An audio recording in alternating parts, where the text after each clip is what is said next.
Bonjour, ici Jean-Philippe Trottier qui vous souhaite la bienvenue. Je m'entretiens avec Pierre Norris, professeur d'histoire au secondaire, qui nous parle du trouble qui ne cesse de durer au sein de Québec solidaire.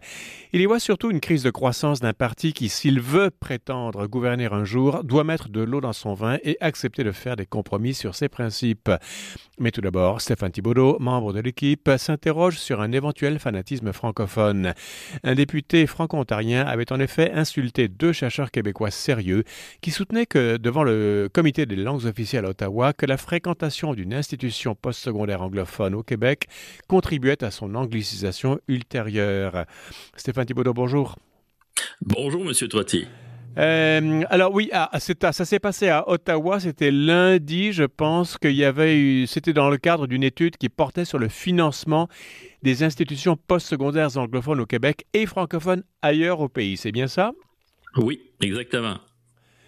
Euh, Est-ce qu'encore une fois, on allait tomber dans la mythologie de symétrie de traitement entre anglophones et francophones, deux minorités, donc par définition opprimées et en mode survie? Oui, en fait, on a eu d'ailleurs le Randy Buissonneau, Oui. qui est le ministre des langues officielles, qui nous a Mhm. sorti que le fait qu'il y ait des étudiants francophones en Alberta ne contribuait pas à franciser la province, donc il n'y avait pas vraiment de problème non plus qu'il y ait des étudiants qui étudient en anglais au Québec. On fait souvent le parallèle entre les minorités anglophones et francophones au pays, alors que les deux statuts sont très différents. D'ailleurs, je pense pas qu'il existe une minorité anglophone, c'est plutôt une minorité inventée. Les anglophones au Québec font partie de la majorité aussi au pays. Euh, oui, il se découvre même minoritaire quand le PQ prend le pouvoir ou quand il y a une loi un petit peu contraignante. Stéphanie Baudot, j'ai retrouvé la citation de Randy Boissonneau, qui est ministre des langues officielles. Je crois qu'il est franco-albertain ou quoi? Oui, exactement. Hein? Voilà ce qu'il a dit. Non, je ne pense pas, parce que quand on a des francophones qui étudient en Alberta, comme moi, j'ai fait au campus Saint-Jean, ça n'a pas francisé la province de l'Alberta. On se pince, n'est-ce pas? Et il continue. Et Oui. si on regarde le nombre d'étudiants qu'on a au Québec, ça n'anglicise pas la province non plus. Ça, j'ai lu ce que je vous ai cité là, du ministre des langues officielles, et je me dis, mais comment peut-on être promu ministre des langues officielles? Vous savez, j'ai l'impression que c'est le principe de Peter. Vous savez, les gens sont promus à leur niveau d'incompétence. Quand on est ministre, on est censé comprendre que le fait d'être minoritaire démographiquement, mais d'une langue ultra écrasante,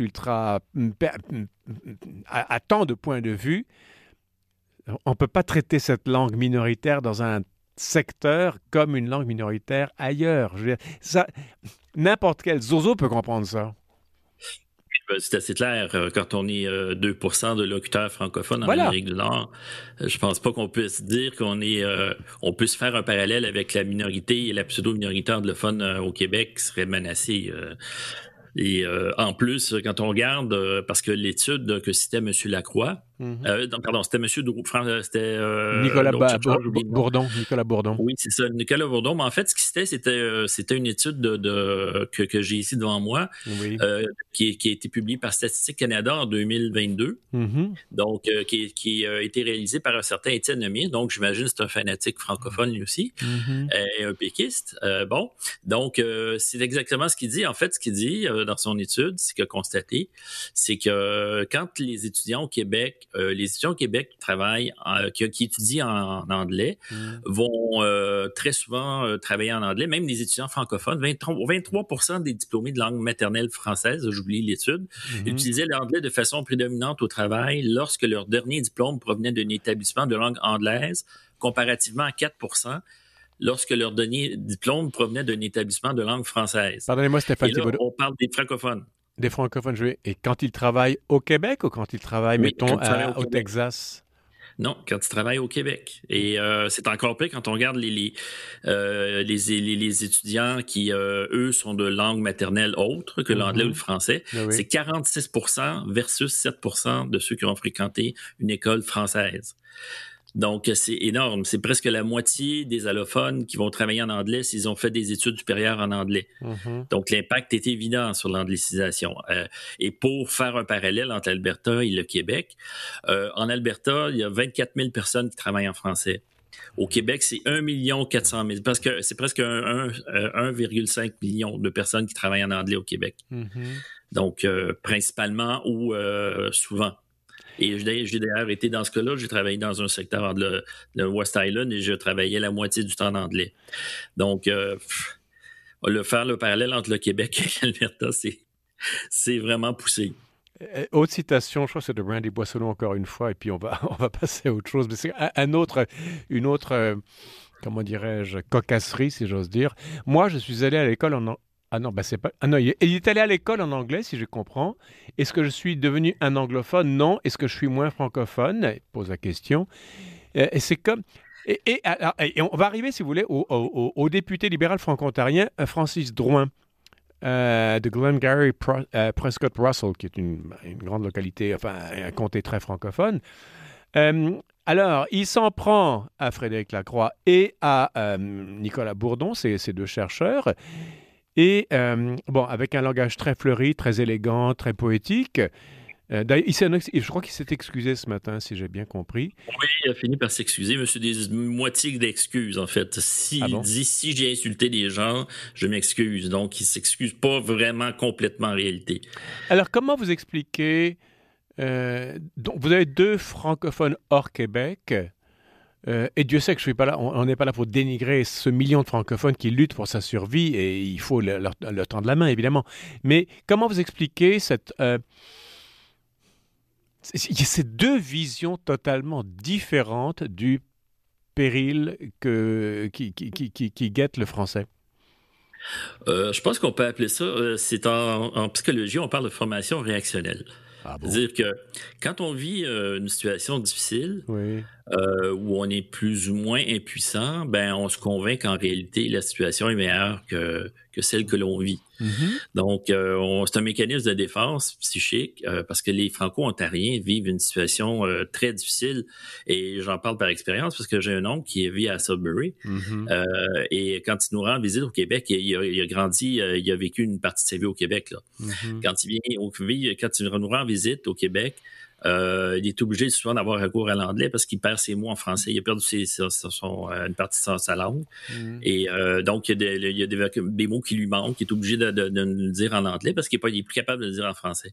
Donc, et quand on écoute Monsieur Francis Drouin, ce qui est assez remarquable, c'est que son français est pas très... Et en plus, il est représentant parlementaire de la francophonie. Mhm. En fait, monsieur-là, c'est pas un francophone. Il pense en anglais. C'est un Et peu comme alors, Justin Trudeau. ah ben, Donc, s'il pense, oui. Revenons à Francis Drouin, donc, qui penserait en anglais, mais qui s'exprime en français. Il doit très bien s'exprimer en anglais, évidemment. Euh, et quand vous dites un francophone hors Québec, je mettrais les Acadiens peut-être dans une catégorie à part, parce qu'ils sont oui. quand même le tiers de la province. Il y a quand même une masse critique de francophones. Euh, Un fier francophone pour un franco-albertain et un fier francophone pour un Québécois, ce sont deux fiertés différentes ou placées à des niveaux différents, puisque les combats sont placés à des niveaux différents. Les francophones hors Québec s'accrochent notamment à la loi sur les langues officielles de 69 et sur le jugement de certains tribunaux ultérieurs.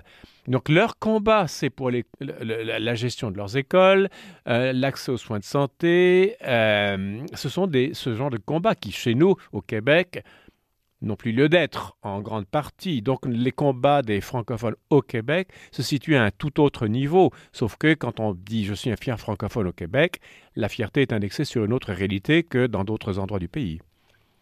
Oui, ben d'ailleurs, même, en fait, c'est un combat continuel pour les francophones parce que les places dans les écoles, bon, d'abord, ça a été conquis de haute lutte, là, les écoles francophones en Alberta. Absolument. Les parents ont dû se rendre à la Cour suprême pour obtenir ces écoles-là. Et les places sont très, très, très insuffisantes. Mhm. Si on a par exemple plusieurs milliers d'élèves francophones, dans un secteur, on va construire une école de 300 places. Ça ressemble à une stratégie délibérée. On restreint le nombre de places et donc les étudiants qui n'auront pas de place dans l'école francophone vont aller étudier en anglais. Donc, ils vont s'angliciser. Et c'est ce qu'on observe. Et pas seulement qu'en Alberta, en Ontario, c'est pareil. La moitié des Franco-ontariens parlent anglais à la maison. Est-ce qu'on peut encore les appeler des francophones? J'en doute. Et d'ailleurs, quand on les écoute, comme une Ruth Hélène Brousseau, qui est députée du NPD, qui est censée être une francophone, bon, elle a fini par apprendre le français, puis elle l'a amélioré, mais la première fois qu'elle a donné une entrevue radiophonique, elle était incapable de faire l'entrevue. Elle était en français. Elle n'était pas capable d'aligner 2 phrases en français. Est-ce que c'est une francophone? Donc, c'est leur langue seconde. Et M. Francis Drouin, manifestement, lui aussi, le français, c'est sa langue seconde. C'est pas Mais sa si vous dites ça, langue. je suis sûr que si vous disiez ça à Francis Drouin, vous aussi, vous auriez droit au compliment qu'il a servi aux 2 chercheurs québécois. Oui, je sais. Et d'ailleurs, Mme Bombardier, qui a fait pas un reportage, mais un documentaire sur l'état de la francophonie dans le rock. Elle aussi, elle a été insultée, elle a été traitée de tous les noms. Bon, on lui a prêté toutes sortes d'intentions. Alors, tout ce qu'elle a montré, c'était la réalité. C'était Stéphane, je veux bien, mais pour connaître pas mal de francophones hors Québec, ils se sont sentis absolument insultés eux-mêmes par les propos de Denise Bombardier. Je veux dire, et le fond dépasse ce que Mme Bombardier a dit. Le fond, c'est vraiment que ce million de francophones se sent, depuis les États généraux du Canada français en 1968, se sont sentis complètement largués par le Québec, qui était tellement fiero d'avoir son propre État, sa propre révolution tranquille, sur qui ne voulait surtout rien savoir de ces autres francophones. C'est René Lévesque qui parlait de cadavres réchauffés ou canards boiteux. J'oublie ce qu'il avait. Il y avait une expression de René Lévesque. Je ne me souviens pas, oui, mais je me souviens qu'il a parlé de... Quel gifle! Oui, mais quel gifle! Et chaque fois, moi, j'ai travaillé avec des Canadiens français hors Québec, évidemment, et je revenais au Québec ensuite pour leur raconter mes aventures. Et on me regardait comme un Spoutnik, un genre de martien. Oh, tu crois encore en ces gens-là? Ils vont claquer, ils vont mourir un jour, ils sont voués à disparaître. Concentre-toi sur le Québec. C'est ce que j'entendais systématiquement. On peut comprendre Francis Drouin quand il entend des propos très sérieux au demeurant de Frédéric Lacroix ou de Nicolas Bourdon. Oui, je peux comprendre que ça puisse les heurter. Oui. Et d'ailleurs, il faut aussi rappeler que ce qui tient la communauté francophone dans le rock, c'est principalement l'immigration francophone. Absolument. En fait. Les francophones de naissance sont largement assimilés. Et ça, je sais que ça peut être insultant d'entendre ça, mais en fait, ceux qui réagissent le plus, souvent, c'est plutôt des francophones devenus d'ailleurs, en réalité, qui, eux, essaient de porter ça à bout de bras. Et je sais que j'ai eu des discussions avec des francophones qui défendaient une vision peut-être plutôt... eux essaient d'embellir un petit peu le tableau. On peut les comprendre, eux, parce que sinon, ce serait trop décourageant d'admettre que la situation dans laquelle ils sont. Mais en même temps, je peux comprendre aussi qu'ils se sentent abandonnés par le Québec, puis ils se disent, c'est ça, on nous considère comme déjà morts. Puis, donc, oui, je peux comprendre leur exaspération et leur révolte par rapport aux Québécois. Mais il en reste pas moins que la situation est difficile, est très difficile, même en Ontario. Et elle justifie d'autant plus notre attention à leur égard. Je vous ramène à Ottawa, Stéphane Thibodeau. Pablo Rodriguez, qui est lieutenant politique de Justin Trudeau, donc pour le Québec, a aussi réagi. Il a dit que Francis Drouin est un fier francophone. Ça sent l'Outaouais. Est un fier francophone qui s'est battu toute sa vie pour le droit, par exemple, d'éduquer ses enfants en français. Okay. Le par exemple est peut-être de trop. Et voilà ce qu'il dit. Et parfois, il s'emporte un peu, il s'est emporté. Ce n'étaient pas les meilleurs mots qu'il a choisis. Plein de marde, pardonnez-moi, je cite Francis Drouin, un député, plein de marde de la part d'un député francophone, un autre francophone du Québec cette fois-ci. M. Rodriguez a la tolérance très large. Il dit, il s'emporte un peu parfois. Imaginez que c'eût été un francophone ou un anglophone, il ne se serait pas emporté un petit peu, ça aurait été un casus belli carrément. Oui, ben en fait, moi, c'est pas ce que j'ai retenu de l'intervention de M. Drouin, c'est pas tellement les insultes, bon, on répétera pas, mais c'était plutôt son accusation de fanatisme. Et Oui, c'est celle-là d'extrémisme et de fanatisme, oui, oui. d'extrémisme et de fanatisme. Oui. C'est ça. Donc, en fait, c'est ça, c'est. Et là, ça démontre le côté. Je pense pas, moi, que ce soit simplement un emportement, parce que c'est un discours qu'on entend beaucoup Absolument. aussi dans le Québec bashing. Mais Donc, c'est mitigé, c'est adouci, c'est édulcoré par M. Rodriguez, notamment, dit oh, on s'emporte un petit peu. Il y a oui, vraiment deux oui. poids, deux mesures. Oui, absolument. Si ça avait été le contraire, Exactement. si un francophone avait, si un Québécois avait tenu ce genre de propos-là à l'endroit de M. Francis Drouin, là, ça déchirait sa chemise Ça partout, aurait là. été nazi, ça aurait été Dr Goebbels, comme on disait avec Camille Lorrain. Oui, absolument, oui. Donc, c'est un exemple d'ailleurs parce que c'est pas nouveau d'avoir recours à cet argumentaire-là, c'est-à-dire de fanatiser ou d'extrémiser les francophones quand ils défendent leurs droits. Mhm. Donc, en fait, c'est toujours un petit peu le même discours. La loi, quand M. Lorrain a voté sa loi 101, là, là, on nous décrivait comme on le décrivait comme un extrémiste, quasiment comme un nazi. Mhm. Et ça a été toujours comme ça. Là, la loi 196, c'est pareil. Donc, on décrit ça comme une loi qui nie les droits des anglophones. Et bon, et c'est toujours et en plus, on joue un petit peu sur un réflexe très québécois parce que les Québécois ont peur de l'extrémisme. Et Mhm. je parlerais même de phobie maladive. Absolument. Donc, on joue beaucoup là-dessus. Et d'ailleurs, quand la loi 101, maintenant, qui est assez consensuelle, mais à l'époque, je me souviens des débats qui avaient lieu. Même M. Lévesque qui était pas très sûr il a fini par suivre. Mhm. Mais au départ, il trouvait que ça allait un peu trop loin, lui aussi. Et donc, c'est ça. Donc, les anglophones ont souvent joué là-dessus, sur cette peur-là des Québécois de Mhm. paraître des extrémistes. Et bon. Et on décrit toujours les combats des francophones comme un combat. En fait, c'est un vieux discours. C'était la même chose quand les suffragettes réclamaient le droit de vote. On les Mhm. décrivait comme des hystériques, bon, etc. Oui, oui. Donc, c'est un vieux, un vieux procédé rhétorique et les anglophones l'utilisent à notre égard aussi. Il faut dire que comme le Canada, c'est un pays de l'indifférenciation et du mou, dès qu'un Québécois essaie de définir ne serait-ce que le début du quart du commencement d'une identité, c'est une révolution. L'hystérie ressort très vite. Je veux dire, ce pays est un pays génial en un sens, mais qui repose sur des angles extrêmement arrondis, une indéfinition, une tiédeur, enfin tout ça.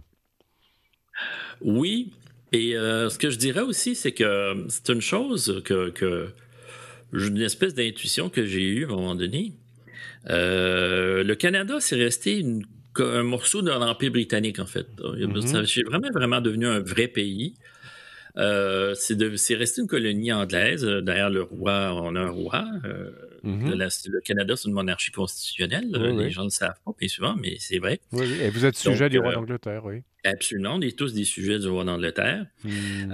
Nos institutions sont britanniques. On a des lieutenants-gouverneurs, Oui, on a oui, un oui. gouverneur.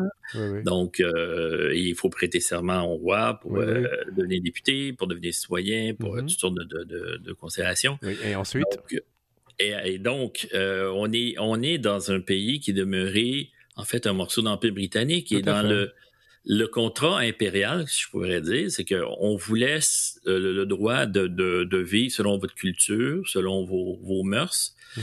mais il faut que vous adhériez à une langue commune et à des institutions communes. Voilà, c'est ça. Alors, comment ça... Il nous reste 1 minute et demie, Stéphane Thibodeau. Qu'est-ce qu'on peut faire? Est-ce que le français est une langue qui est destinée à être fossilisée, folklorisée, disparaître, se dissoudre comme neige au soleil? Et qu'est-ce qu'on peut faire pour ce million de francophones hors Québec qui se sentent très... Ils tremblent dès qu'au Québec, on essaie de définir une chose ou de décrire un danger, parce qu'eux, ils sont vraiment aux premières lignes du risque. Qu'est-ce qu'on peut faire?